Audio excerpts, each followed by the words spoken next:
नमस्कार दोस्तों, आप सभी का मेरे दिव्य दृष्टि चैनल में स्वागत है। आज मैं आप सभी के लिए सावन मास महात्म अध्याय 8 लेकर के आई हूँ। आपको पसंद आए लाइक शेयर एंड सब्सक्राइब करें। सावन मास में किए जाने वाले बुद्ध गुरु व्रत का वर्णन। ईश्वर बोले, हे सनंत कुमार, अब मैं समस्त पापों का नाश करने वाले बुद्ध गुरु व्रत का वर्णन करूँगा, जिसे श्रद्धा पूर्वक करके मनुष्य परम सिद्धि प्राप्त करता है। ब्रह्मा जी ने चंद्रमा को ब्राह्मणों के राजा के रूप में अभिषिक्त किया। किसी समय उसने रूप तथा यौवन से संपन्न तारा नामक गुरु पत्नी को देखा। उसके रूप संप्रदा से मोहित होकर वह काम के वशीभूत हो गया और उसे अपने घर में रख लिया। इस प्रकार बहुत दिन बीतने पर उसे बुद्ध नामक एक पुत्र हुआ, जो बुद्धिमान, सौंदर्यशाली तथा सभी शुभ लक्षणों से युक्त था। संपूर्ण सावन मास पुराण कथा और महात्म। गुरु बृहस्पति को ज्ञात हुआ कि तारा चंद्रमा के घर में स्थित है।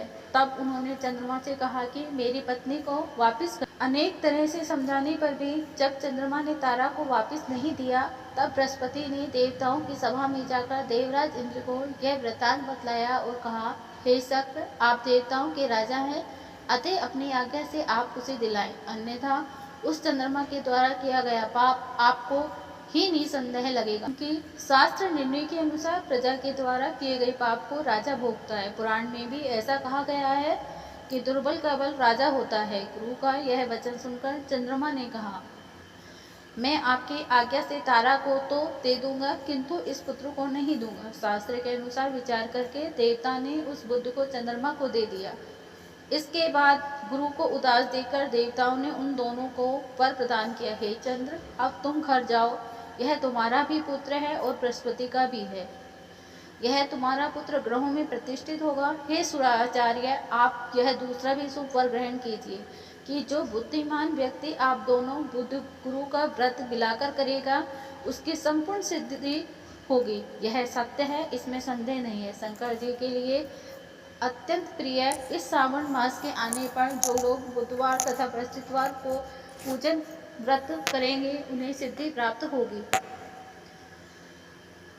इस व्रत में दही तथा भात का नैवेद्य व्रत सिद्धि में मूल हेतु है। स्थान भेद से आप दोनों की मूर्ति लिखकर पूजन करने से भिन्न भिन्न फल प्राप्त होता है।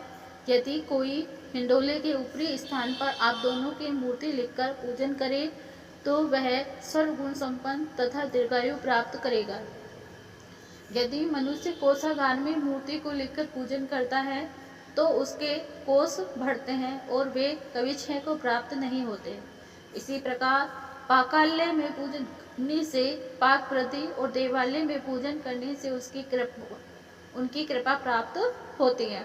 संयागार में लिखकर पूजन करने से स्त्री का वियोग कभी नहीं होता है। धान्यागार में लेकर पूजन करने से धान्य की वृद्धि होती है।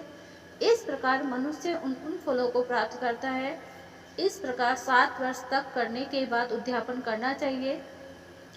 उद्यापन से पहले दिन अधिवासन करके रात्रि में जागरण करना चाहिए। सुवर्ण की प्रतिमा बनाकर विधि पूर्वक 16 उपचारों से पूजन करने के पश्चात तिल, घृत, चारु और अपामार्ग तथा अश्वत्थ से युक्त समिधाओं से होम करना चाहिए। अंत में पूर्णाहुति देनी चाहिए। उसके बाद मामा व भांजे को प्रयत्न पूर्वक भोजन कराना चाहिए।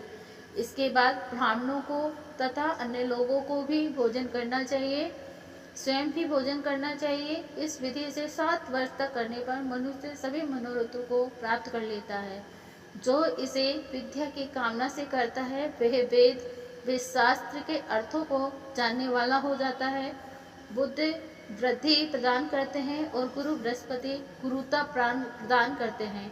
संत कुमार बोले, हे भगवान, आपने जो यह कहा है कि इस अवसर पर मामा और तथा भांजे को भोजन कराना चाहिए, यदि बताने योग्य हो तो इसका कारण बताइए।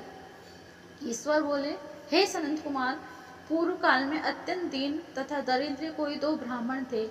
वे दोनों मामा भांजे थे। उदार पूर्ति हेतु परिश्रम पूर्वक भ्रमण करते हुए वे दोनों किसी नगर में अन्न मांगने के लिए गए थे। उन्होंने घर घर में सावन मास में प्रत्येक वार को उस वार का व्रत होते हुए देखा, किंतु कभी भी बुद्ध गुरु का व्रत नहीं देखा। तब उन्होंने बहुत देर तक परस्पर विचार किया कि सभी वारों का व्रत तो सर्वत्र दिखाई पड़ रहा है, किंतु बुद्ध गुरु का कहीं नहीं। अतः चूंकि यह व्रत अनु अनुत्कृष्ट है, इसीलिए हम दोनों को चाहिए कि इस शुभ व्रत का अनुष्ठान आदर पूर्वक करें। किंतु हे सनत कुमार, इसकी विधि न जानने के कारण वे दोनों संशय में पड़ गए। तब रात्रि में उन्हें स्वप्न में इस व्रत की विधि दृष्टिगोचर हो गई।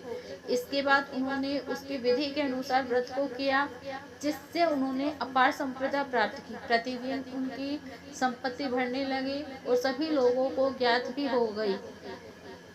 इस प्रकार 7 वर्ष तक करके वे पौत्र आदि से संपन्न हो गए। इसके बाद उनके ऊपर प्रसन्न होकर बुद्ध वे गुरु प्रकट हुए और उन्होंने उन दोनों को यह वर दिया, आप दोनों ने हम दोनों के निमित्त इस व्रत को प्रवर्तित किया है। अतः आज से कोई भी इस शुभ व्रत को करे, उस व्रत की समाप्ति पर मामा तथा भांजी को प्रत्यपूर्वक भोजन कराना चाहिए। इस व्रत के प्रभाव से उसे सभी कामनाओं की परम सिद्धि हो जाती है और अंत में चंद्र सूर्य प्रत्न उसका हमारे लोक में वास होता है।